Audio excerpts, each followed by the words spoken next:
يا رمضان شوق القلب باد فعد بالله تشدو والتقينا وطعام وتوقيف ازدياد. پھر اللہ نے ایک اور فضیلت رکھی رمضان کی، جو رمضان میں مرتا ہے اس کا حساب کوئی، اس کا حساب چل بھائی چھٹی کر. ایک آدمی کہنے لگا تو کیا رمضان کے بعد پھر شروع ہوتا ہے؟ میں نے کہا اللہ جیسا کریم شہنشاہ وہ ایسا نہیں ہے کہ ایک دفعہ معاف کر کے آ چل ہوں دوبارہ آ جائے.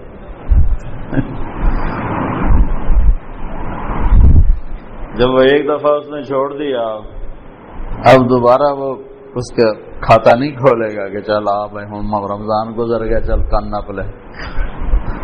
وہ جس کو رمضان میں موت دے رہا ہے وہ کوئی اس کی نیکی اس نے پسند کی ہے.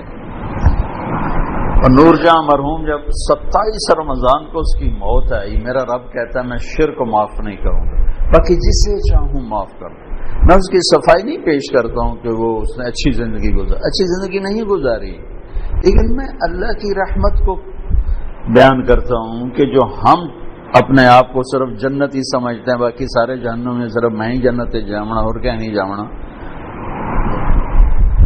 لوگ کہنے لو جی وہ نور جہاں رمضان میں مر گئی، 27 رمضان کو مر گئی، میں کہوں اللہ تے مقدمہ کر دو بھائی یہ تو کی تھی.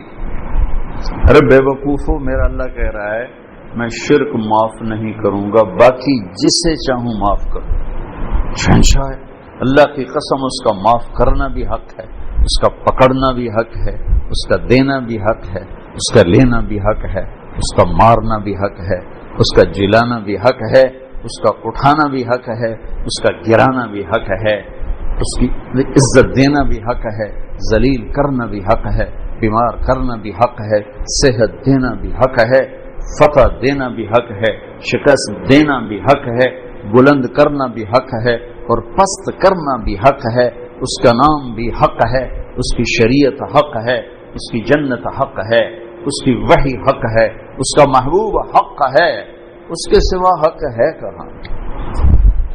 ہو جائے نور جہاں کا جرم تو تھوڑا تھا، گاتی رہی. وہ جو 100 آدمیوں کو قتل کرنے والوں کو اللہ نے کہا جا میں نے معاف کیا. بخاری شریف کی روایت، 100 آدمیوں کا قاتل کر جاؤ معاف. تو ایک رمضان کی اللہ نے دولت یہ رکھی ہے کہ اس میں مرنے والے کی اللہ تعالیٰ قبر کا حساب کو نہیں تو اگلے حساب یہ اللہ معافی کر دے گا انشاءاللہ. تو بھائیو رمضان کی تیاری میں ہے چند چیزیں جو رمضان کی رحمت کو روک لیتی ہیں. ایک شراب کی عادت رمضان کی رحمتوں کو روک دے گی. ایک ماں باپ کی نافرمانی رمضان کی رحمتوں کو روک دے گی. ایک رشتہ داروں سے لڑائی جھگڑے یہ رمضان کی رحمتوں کو روک دے گی. ایک دل میں نفرت پالنا کسی کی یہ رمضان کی رحمت کو روک دے گی.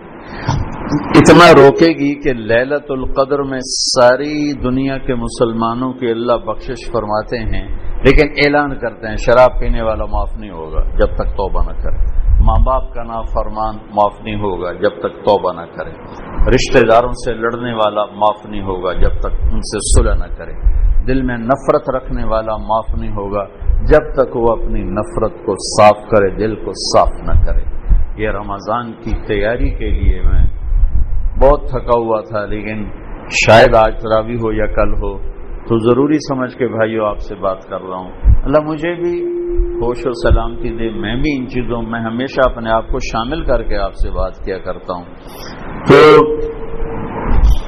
جیسے حج پہ لوگ جاتے ہیں تو معافیاں مانگتے ہیں، بھائی معاف کری میں حج پہ جا رہے ہیں. اس سے زیادہ ضروری ہے رمضان. جتنے فضائل رمضان کے ہیں اتنے حج کے نہیں ہیں، جتنے فضائل رمضان کے ہیں اتنے حج کے نہیں ہیں. لوگ حج پہ جانے سے پہلے معافی مانگتے ہیں. ارے میرے بھائیو رمضان آنے سے پہلے اگر میں اور آپ کسی سے لڑے ہوئے ہیں اللہ کے واسطے صلح کر لیں. خاص طور پر قریبی رشتہ ہے صلح کر لیں. خاص طور پہ والدین، بیوی ہے، بہن بھائی ہیں، رشتہ دار ہیں، صلح کر لیں. میرے رب کی بارگاہ میں رشتہ داروں سے حسن سلوک یہ اتنا بڑا عمل ہے کہ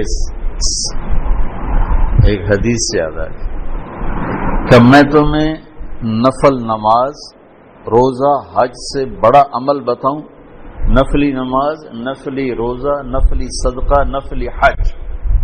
الا انبئکم بافضل من الصلاۃ والصیام والحج. میں تمہیں نفلی روزے، نفلی نماز، نفلی حج سے بڑا عمل بتاؤں؟ کہا جی بتائیے یا رسول اللہ. کہا آپس میں صلح صفائی سے رہنا، آپس میں پیار محبت سے رہنا، لڑے ہوں میں صلح کرانا. یہ اللہ کو نفلی. کتنے لوگ ہیں مصلی نہیں چھوڑتے لیکن سلام کر کے راضی نہیں. گرمی کے روزے، جمعرات کے پیر کا روزہ بھی نہیں چھوڑتے لیکن رشتہ داروں سے لڑائیاں پالی ہوئی ہیں.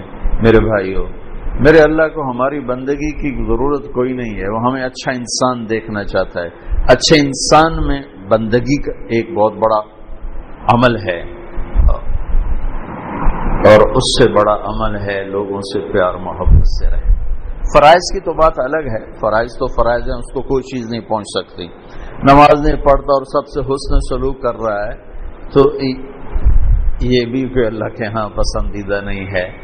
تو ایک اعتدال کی بیلنس لائف اللہ نے ہمیں بتائی ہے. بھائیو، رمضان کی آمد ہے تو اللہ کے واسطے ماں باپ کو راضی کر لیں. اگر زندہ ہیں، ناراض چلے گئے تو ان پر پڑھ کے اتنا کرو کہ ان کی خوشیاں تمہیں ان کی روحوں سے ملنا شروع ہو جائیں. اور لڑائی ہے تو صلح فرما. میرے نبی نے فرمایا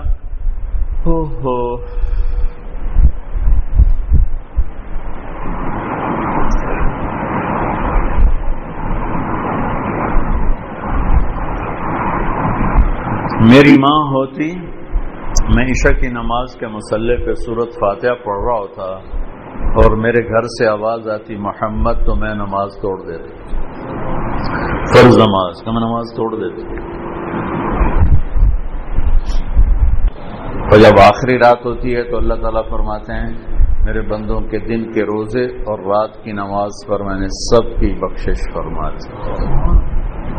انطلقوا مغفورا لکم، جاؤ میں نے تمہیں معاف کیا، تمہارے سب اللہ تعالیٰ نے بخش دیے. یہ رمضان کی برکت سے اللہ نے اس امت کو یہ دولت نصیب فرمائی. جو پہلے امتوں کو یہ دولت نصیب نہیں تھی، ان کا روزہ بھی مشکل تھا اور ان کا اجر بھی ایسا نہیں تھا کہ جنت مزین کی جا رہی ہو اور مخلوق دعا کر رہی ہو اور شیطان قید ہو جائیں اور جنت کے دروازے کھل جائیں اور جہنم کے دروازے بند ہو جائیں اور اللہ تعالیٰ روزانہ جنت کو تیار کرے کہ میرے بندے آ رہے ہیں، تو تیار ہو جا، میرے بندے آ رہے ہیں. یہ اس امت کے لیے یہ دولت رکھی گئی. اور اللہ کو ہماری بھوک پیاس نہیں چاہیے. یہ ہر عمل ہمارے فائدے کے لیے، ہر عمل ہمارے فائدے کے لیے. اور اللہ تعالیٰ نے اس روزے کو عجیب طرح اس کی فضیلت بیان کی ہے.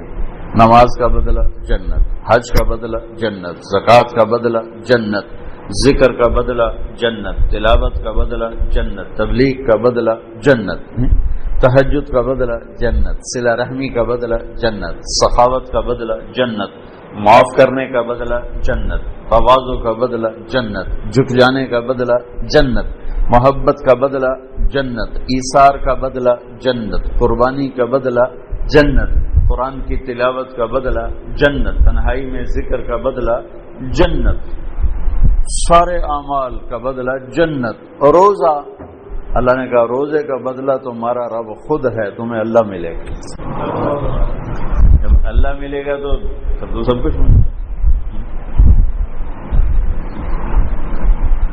ہارون کی ایک باندی تھی، اس کا نام تھا خالصہ، ذرا سانولی سی تھی. ہارون کی 3000 باندیاں تھیں، ایک سے ایک بڑھ کر حسین تھی. وہ خالصہ کو ذرا ترجیح پروٹوکول دیتا تھا. تو باقی حیران ہوتے تھے کہ یہ ایویں بھیڑی جائی نو کیویں ایڈا سر تے چاڑی ودا. تو ایک دن دربار تھا تو ہارون نے کہا جو جس پہ ہاتھ رکھے گا اس کی. تو لوگ بھاگے دوڑے، کوئی ادھر کوئی ادھر کوئی ادھر، اے میری اے میری اے میری اے میری. وہ خالصہ کھڑی رہی.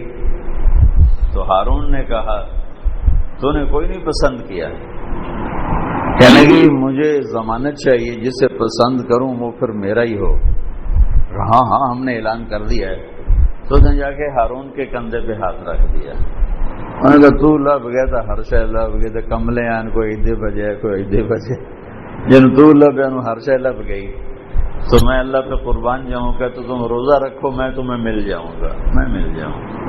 اگر اللہ مل گیا تو پیچھے کیا رہ گیا؟ ان وجدتنی وجدت کل شیء وان فتنی فاتک کل شیء وانا خیر لک من کل شیء. میرا بندہ میری طلب میں آ، میں ملوں گا تجھے سب ملے گا. میں نہ ملا کچھ نہ کچھ نہ. اللہ کو پا کے اللہ کی قسم کچھ نہیں کھویا، اور اللہ کو کھو کے اللہ کی قسم کچھ نہیں پایا. ساری دھرتی سونے چاندی کی بن جائے اور تمہارے سامنے غلام ہو کر قدموں میں آ پڑے اور اللہ تم سے دور ہو گیا تو کچھ نہیں پایا. اللہ ہمیں آزمائش سے بچائے، عافیت سے اپنا ساتھ نصیب فرمائے. مثال کی بات کر رہا ہوں، سب کچھ کھو دیا، سب کچھ کھو دیا.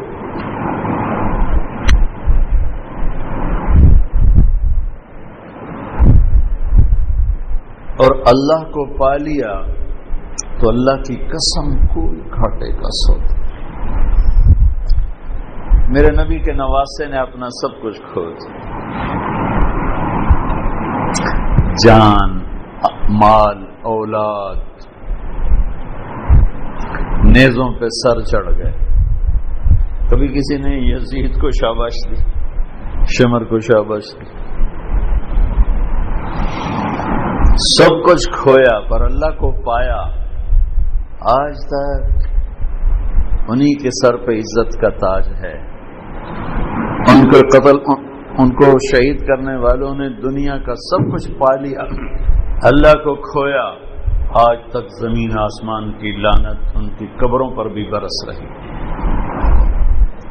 روزے کا بدلہ اللہ خود ہے. بھائیو، ایک روزے کا اہتمام فرمائیں، ایک تراویح کا اہتمام فرمائیں. اب 2 رکعت بھی پڑھ کے چلے جائیں اس کی قیمت ہے، لیکن یہ 1 مہینہ اپنے دنیا کے کام تھوڑے کر لیں، اپنی مشقت کو تھوڑا کر لیں، اپنے ملازموں کا کام بھی تھوڑا کر لیں، اپنے کاروبار کو ذرا سمیٹ لیں، اپنی دکانوں کے اوقات کو ذرا سمیٹ لیں. بھئی یہ مہینہ تو ہمیں اپنی آخرت کو بنانا ہے. اپنے نوکروں کو، مزدوروں کو بھی سہولت دو، اپنے آپ کو بھی سہولت دیں، اور اس میں اپنے اللہ کو منا لیں. جہنم کی آگ کو ٹھنڈا کر لیں کہ اس سے خوبصورت اور کوئی چیز نہیں ہے.